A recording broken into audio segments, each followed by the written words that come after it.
अकेले हम कैसे रहें?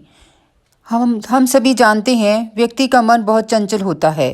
यही कारण है कि मन हमारा अशांत रहता है और इस तरह के सवालों का जन्म भी अशांत मन में ही होता है। आप जीवन में शांति चाहते हैं तो मन को शांत रखना बहुत ज़रूरी है। इसके लिए हम आपको गौतम बुद्ध से जुड़ी एक कहानी सुनाते हैं। उसके माध्यम से आप समझ जाएंगे कि अकेले कैसे रहा जाता है। एक बार एक लड़का गौतम बुद्ध के पास जाकर कहता है, मेरा मन बहुत अशांत रहता है, कृपा करके मुझे मेरा मार्गदर्शन करें। गौतम बुद्ध लड़के से जीवन की अशांति का कारण पूछते हैं। लड़का उत्तर देता है कि मेरे मन में अत्यधिक विचार ऊपर नीचे होते रहते हैं, इसके कारण मेरा मन अशांत रहता है। बुद्ध मुस्कुराते हुए कहते हैं, ऊपर आकाश की ओर देखो और बताओ, तुम्हें सूर्य दिख रहा है? लड़का ऊपर देखता है, कहता है, धूप दिख रही है। बुद्ध उससे पूछते हैं कि अगर तुम लगातार धूप में खड़े रहोगे तो तुम्हारा क्या होगा? तो लड़का कहता है कि धूप में खड़े रहने से मुझे गर्मी लगेगी। इसमें दोष किसका है, सूर्य के ताप का या तुम्हारा? लड़का कुछ सोचने के बाद कहता है, जब मैं ज़्यादा देर धूप में खड़ा रहूँगा तो मुझे गर्मी लगेगी। तो कहते हैं, ऐसे में दोष तुम्हारा ही है। धूप में जाकर खड़े हुए और तुम्हें गर्मी लगी। तुम्हें अगर शीतलता चाहिए तो तुम छाया में बैठोगे। ठीक उसी तरह चंचल मन का भी स्वभाव होता है विचारों और भावनाओं को जागृत करना।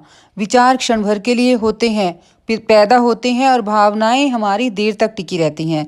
लेकिन ये तुम्हें निर्णय लेना है कि विचार और भावनाओं के साथ चलना है या अलग दिशा बनानी है। बुद्ध कहते हैं, मन को शांत करने के लिए तन का आयाम पर काम करना सबसे आसान तरीका है। तुम अपनी कर्मेंद्रियां और ज्ञानेंद्रियों से हमारे शरीर का स्तर जुड़ा है। इससे हम अपनी संवेदना को बढ़ा सकते हैं और मन के आयाम से हटकर तन के आयाम पर जाने से ही हमारा चित्त शांत होता है। ऐसा करने से तुम मन के आयाम से हटकर शरीर के आयाम पर जाओगे, ठीक उसी तरह जैसे तुम धूप से हटकर छाँव में आ सकते थे। मन के आयाम से हटने पर तुम्हारी जागरूकता तन पर आ जाएगी। जब तुम तन के आयाम पर काम करोगे तब तुम्हारा चित्त शांत होगा।